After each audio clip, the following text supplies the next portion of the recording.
GMC's latest upscale compact crossover hopes to carve its own path away from Chevrolets. Why buy a GMC if it's just a tinselled-up Chevy?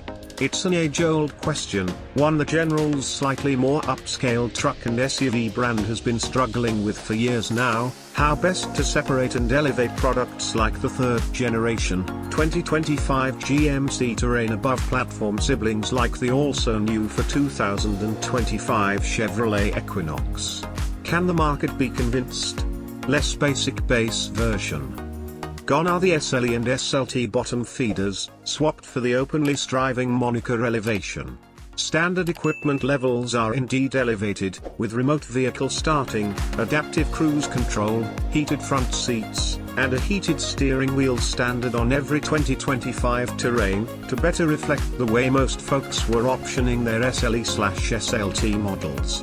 Also standard, an expanded suite of 15 safety features including these new ones: blind zone steering assist, enhanced automatic emergency braking that can now identify pedestrians and bicyclists and other hazards in intersections, automatic rear braking for cross-traffic and other obstacles, and side bicyclist alert. New to the options list for all-terrain trim grades are goodies like a two-tone contrast roof paint scheme, silver over black, but black over every other available color option, auto-sense presence-based, instead of foot-kick-based, power liftgate, a camera-based rear-view mirror, and an 8-camera HD surround view. The former elevation package has been replaced by a black package that upgrades the standard 17-inch wheels to 19s, in black, while murdering out all the other trim and badging.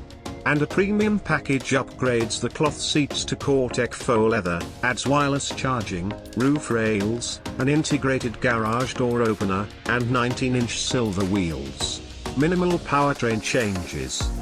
The Terrain's 1.5-litre 175 horsepower/203 pound-to-foot turbo 4-cylinder engine carries over, but for 2025 it's either mated to a continuously variable transmission, front-wheel drive only, or an 8-speed automatic with all-wheel drive.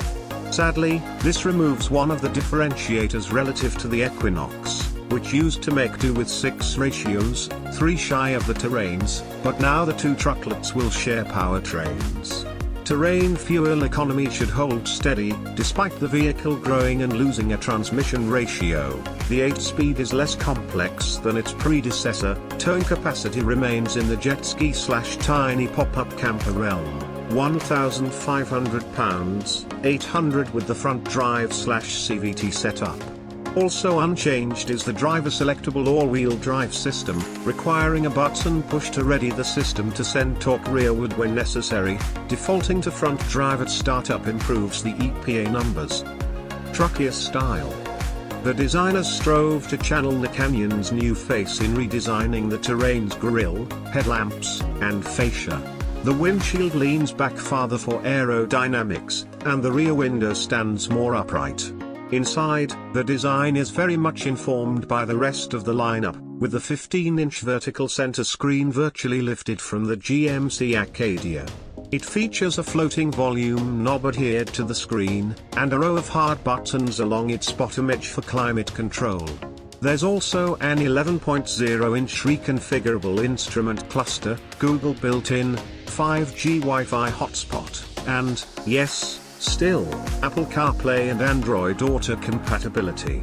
All-terrains get a soft, stitched trim material on the dash, doors, and center console with bright chrome accents running across the dash and doors, as well.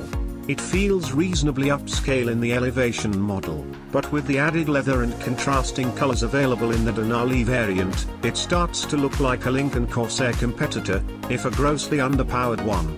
Another plus, the last-gen Terrain's dorky push/pull buttons that served as a shifter are binned in favor of a column-mounted stalk. Dimensionally it grows 2.1 inches in width and about a ½ inch in height, with track widths also broadening by nearly 2 inches.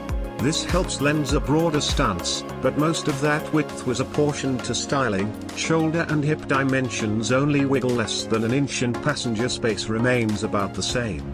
Cargo space behind the rear seat is virtually unchanged. 84, Denali. Those opting above the elevation trim must choose either the rugged soft-roader path with AT4, which gets standard AWD, 17-inch tires wearing all-terrain rubber, a mild suspension lift, red tow hooks, skid plates, hill descent control, and a terrain select mode, or the luxury path with an AWD Denali, decked to the gills with brightwork, 19-inch rolling stock, 20s optional, heated rear seats, and ventilated front seats. When and how much? The 2025 Terrain will go on sale in late 2024 as a 2025 model, offered only in elevation AWD trim at first. The standard front drive/CVT option is expected in February, followed shortly by the AT4 and Denali variants, which will arrive as 2026 models. Equipping a 2024 GMC Terrain SLE with the convenience package, most of which is now standard, costs $31,470. We reckon the added size and other spiffs will bring the base price of a front drive elevation to around $34,000, with AWD adding a similar $1,600 premium. Stay tuned as we near the on-sale date for definitive pricing info and a drive opportunity to better gauge whether the poshness gap between the Equinox and Terrain has increased, and how well it's justified by the pricing gap.